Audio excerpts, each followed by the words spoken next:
Memilih mobil baru itu keputusan besar ya. Salah satu pertanyaan pertama yang bakal kamu hadapi itu pertanyaan klasik, mending pilih manual atau matic. Di Indonesia, pilihan ini sering disebut matic. Selama bertahun-tahun, ini jadi topik hangat buat para pembeli mobil.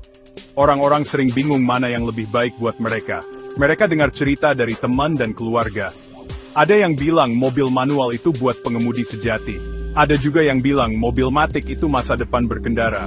Kedua belah pihak punya poin bagus, yang bikin pilihan makin susah buat yang baru pertama kali beli mobil, atau yang mau ganti dari kebiasaan lama.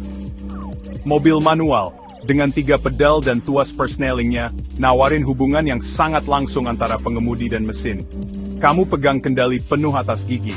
Kamu yang nentuin kapan harus naik gigi buat ngebut, atau turun gigi buat tenaga lebih. Ini butuh skill dan latihan, apalagi di jalan macet.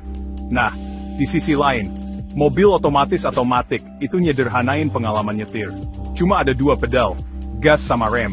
Mobil yang ngurus semua perpindahan giginya buat kamu. Ini bikin nyetir jauh lebih gampang, terutama buat pemula atau buat yang sering nyetir di jalanan kota yang macet, di mana berhenti jalan itu udah biasa. Perdebatan ini bukan cuma soal kemudahan pakai aja, ini jauh lebih dalam. Nyangkut soal konsumsi bahan bakar, biaya perawatan, dan daya tahan jangka panjang. Banyak orang percaya mitos-mitos lama tentang 2 jenis mobil ini. Misalnya, kepercayaan umum bilang mobil manual selalu lebih irit bensin, atau transmisi otomatis itu selalu mahal kalau rusak. Dulu, ide-ide ini ada benarnya. Tapi teknologi otomotif modern udah banyak banget berubah. Sekarang, perbedaannya nggak sejelas dulu lagi. Dan, ngerti perubahan ini penting banget buat bikin keputusan yang pas sama kebutuhan pribadi dan kebiasaan nyetir kamu. Kebingungan inilah, kenapa kita perlu lihat lebih dekat. Kita perlu bedah perbedaan sebenarnya berdasarkan mobil-mobil sekarang, bukan mobil 10 atau 20 tahun lalu. Kita bakal bandingin satu persatu. Kita bakal lihat berapa banyak bensin yang mereka pakai, dan kenapa. Kita juga bakal cari tahu jenis transmisi mana yang kemungkinan besar lebih awet, dan lebih murah dalam jangka panjang. Di akhir nanti, kamu harusnya punya gambaran yang jauh lebih jelas. Ini bakal bantu kamu nentuin apakah pengalaman nyetir manual yang asik, atau kenyamanan otomatis yang santai itu yang pas buat perjalanan harian dan dompet kamu.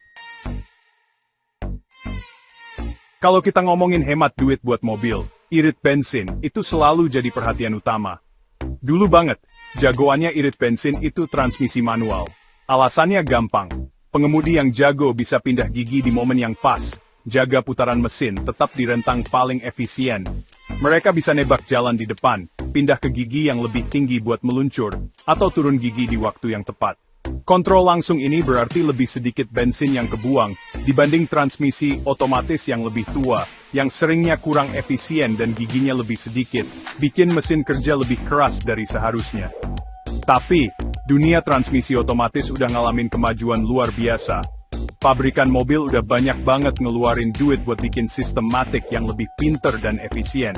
Mobil matic modern sekarang seringnya punya gigi lebih banyak dibanding yang manual.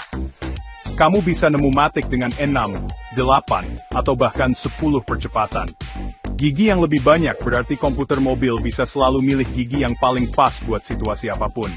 Ini bikin mesin jalan di kecepatan paling efisiennya, sesuatu yang bahkan pengemudi manual yang jago pun mungkin susah ngelakuinnya secara konsisten. Lompatan teknologi ini udah nutup jauh banget celah irit bensinnya.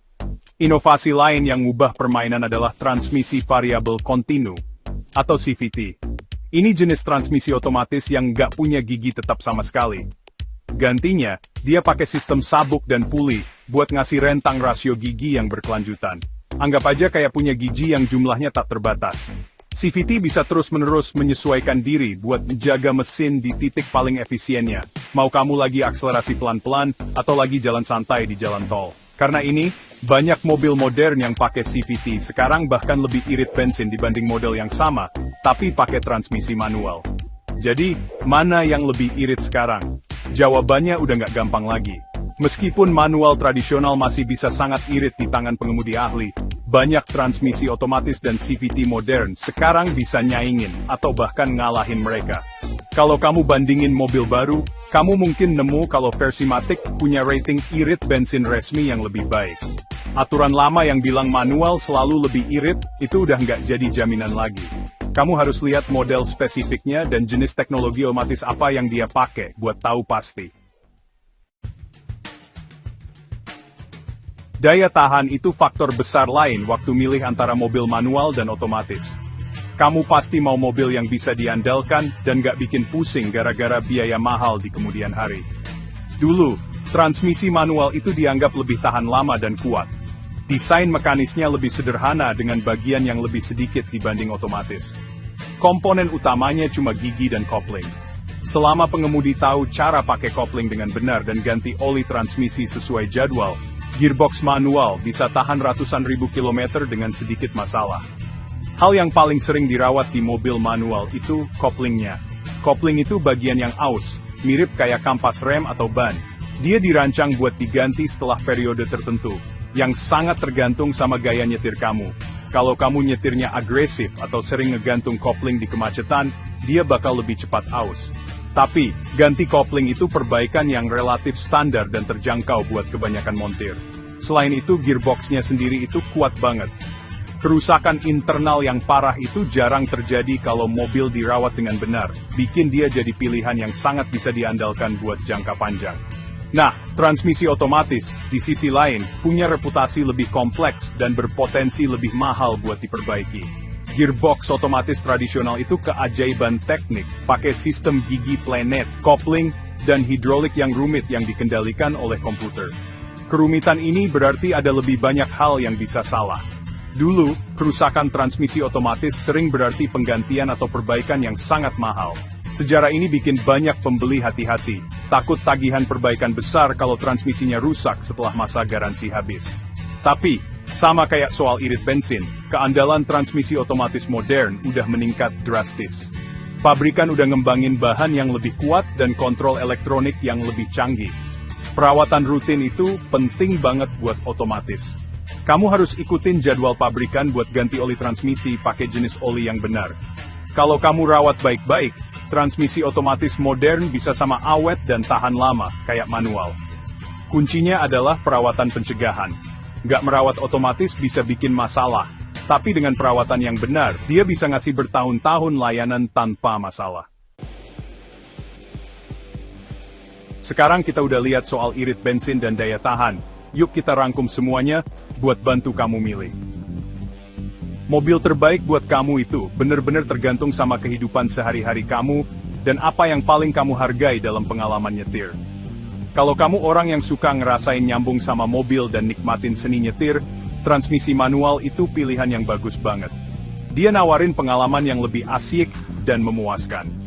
Ini juga pilihan yang oke kalau kamu tinggal di daerah pedesaan dengan jalanan terbuka dan sedikit macet, di mana kamu bisa nikmatin pindah-pindah gigi tanpa harus terus-terusan berhenti jalan. Di sisi lain, kalau perjalanan harian kamu itu ngadepin macet yang bikin stres di kota besar, mobil otomatis itu hampir pasti pilihan yang lebih baik. Kemudahan nggak perlu terus-terusan injak pedal kopling dan pindah gigi di kemacetan itu melegakan banget. Ini bikin nyetir nggak terlalu capek dan jauh lebih nyaman. Otomatis juga sempurna buat keluarga yang mungkin berbagi mobil antara pengemudi dengan tingkat skill yang beda-beda. Lebih gampang buat pemula belajar dan bikin pengemudi bisa lebih fokus ke jalan dan sekitarnya daripada ngurusin operasional mobil. Yuk kita pertimbangkan biayanya. Mobil manual baru seringnya sedikit lebih murah buat dibeli dibanding yang otomatis. Kalau anggaran kamu mepet banget, penghematan awal ini bisa menarik. Perawatannya bisa lebih sederhana, dengan penggantian kopling jadi biaya utama yang diperkirakan. Buat otomatis, harga belinya sedikit lebih tinggi, tapi mereka nawarin kenyamanan yang luar biasa. Meskipun perbaikan besar bisa mahal, ini makin gak jadi masalah dengan keandalan modern, selama kamu komitmen buat perawatan rutin. Buat banyak orang, biaya tambahan itu harga kecil buat perjalanan harian yang lebih santai. Kesimpulannya, nggak ada satu pilihan yang lebih baik buat semua orang.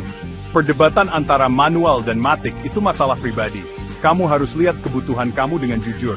Kamu lebih prioritaskan keterlibatan pengemudi, dan mungkin biaya awal yang lebih rendah. Pilih manual. Kamu lebih prioritaskan kenyamanan, kemudahan dan kemudahan penggunaan, terutama di kemacetan. Otomatis jawabannya. Lihat model mobil spesifik yang kamu minati, bandingkan angka irit bensinnya, dan pertimbangkan lingkungan nyetir kamu. Dengan mempertimbangkan faktor-faktor ini, kamu bisa dengan yakin milih transmisi yang bakal bikin kamu paling bahagia di belakang kemudi.